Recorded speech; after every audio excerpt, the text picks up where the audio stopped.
장면 1. 무던히 반복되는 일상. 매주 월요일, 목요일 저는 복지관 지하 1층에서 어르신들에게 레토르트 식품을 나눠드리고 있습니다. 본래 경로식당에서 밥을 먹어야 하지만 코로나로 전염이 우려돼 실내에서 먹을 수 없었기 때문입니다.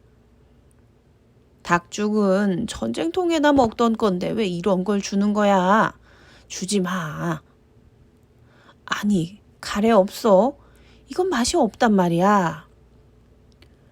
날씨가 한없이 무더웠던 2021년 9월, 어르신들의 이런 투정을 들을 때면 제 속도 부글부글 끓었습니다. 저에게 준다면 넙죽 받았을 텐데 불평이라니. 책으로 보던 복지병을 보는 기분이었습니다. 집 앞 마트에서 장을 보다가 한 회사 제품의 부대찌개를 발견했습니다. 어르신 말대로 그렇게 맛이 없는지 한번 먹어봐야겠다는 생각이 들었습니다. 맛이 없었습니다. 달고 짜고 느끼했습니다. 냉장고에 있던 음식 재료를 손질하고 첨가해 다시 조리했습니다. 그랬더니 맛이 있었습니다. 문득 이런 생각이 들었습니다. 나도 한 입 먹고 나서 맛이 없어 다시 조리해서 먹어야겠다고 생각했는데 1년 가까이 이런 음식을 받아오신 어르신들이 나와 같은 생각을 한 번도 안 하셨을까? 다음 날 복지관에 있는 어르신 2분을 붙잡고 물어봤습니다. 어르신들께서도 더 맛있게 먹으려고 이런저런 방법으로 다시 조리해서 드신다는 답변이 돌아왔습니다. 머릿속에 떠올랐습니다. 이거다. 장면 2. 밀키트 제작. 곧바로 보고를 드린 후 승인을 받아 레토르트 레시피 공모전을 진행했습니다. 총 11개의 레시피가 모였고 그중 3가지를 선별해 이 중에서 한 가지를 담당자가 선택해 밀키트를 만들어 보겠다고 팀장님께 보고했습니다.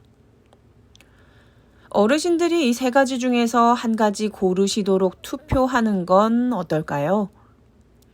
라는 팀장님의 말에 아차 싶었습니다.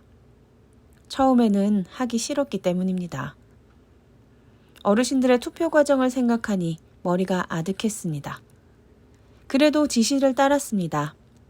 결국 투표를 거쳐 한 가지의 레시피를 결정한 뒤 추석 전날 어르신 3분이 모여 밀키트를 만들었습니다. 제게는 다소 생소했던 재료 손질. 어르신에게 물어볼 수밖에 없었고 어떻게 재료를 담아야 할지 의논할 수밖에 없었고 해달라고 부탁할 수밖에 없었고 그래서 고맙다는 말을 전할 수밖에 없었습니다. 추석 당일 최종 선정된 레시피를 제출한 어머니를 강당 앞에 모시고 팀장님이 어르신께 마이크를 건넸습니다. 자신의 이름을 밝히고 이후에 본인이 만든 밀키트를 건네는 어르신의 모습을 봤습니다. 이 순간 제가 기획하고 실행한 사업에서 조연이 된 것 같았습니다. 그리고 그때 제가 느낀 그 기분은 매우 좋았습니다. 이렇게 앞으로도 이용자가 주연이 되는 사업을 꾸려나가고 싶었습니다. 장면 3. 설날 복지관 미식회. 밀키트는 제게도 생소한 개념이었습니다. 그래서 어르신들에게 밀키트가 무엇인지 설명하는 데 부족함을 느꼈습니다. 이번에는 어르신이 제출한 레시피에 맞춰 직접 조리해 맛볼 수 있게 해드리고 싶었습니다. 밀키트를 가지고 레시피대로 조리하면 레토르트 음식도 맛있게 먹을 수 있다는 내용을 전달하고 싶었습니다. 레시피를 제출한 다른 한 어르신에게 이런 제 생각을 설명했습니다. 그리고 마트에 가서 직접 재료를 살펴보고 어느 정도의 양을 구매해야 하는지 물어봤습니다. 예산을 초과해서 사지 않도록 의논했습니다. 지난 추석 때 밀키트 레시피를 제출하셨던 어르신들 중 어머님 3분이 설날 전에 다시 모여 함께 밀키트를 만들어 보기로 했습니다.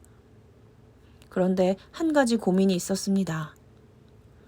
추석 때 미리 밀키트를 냉장고에 넣어 보관했더니 음식에 냉장고 냄새가 배어 신경이 쓰였습니다. 그때 한 어머니께서 굳이 냉장고에 넣지 말고 날 더 추우니까 밖에 놓으면 되지 라고 알려주셨습니다. 이용자에게 묻고 서로 의논하는 것이 사회복지 가치를 실현하고 성공적인 사업을 이루기 위해 꼭 필요한 과정임을 다시 한번 체감했습니다. 장면 4. 미식회 당일. 그렇게 설날에 진행된 복지관 미식회에서는 전날 끓인 육수로 밀키트 제작에 참여한 어머님께서 직접 된장국을 맛있게 끓이셨습니다. 일일이 된장국을 떠서 직접 나눠드리며 본인의 레시피를 꼼꼼하게 설명하는 어르신의 모습을 보며 감사의 말을 전할 수밖에 없었습니다.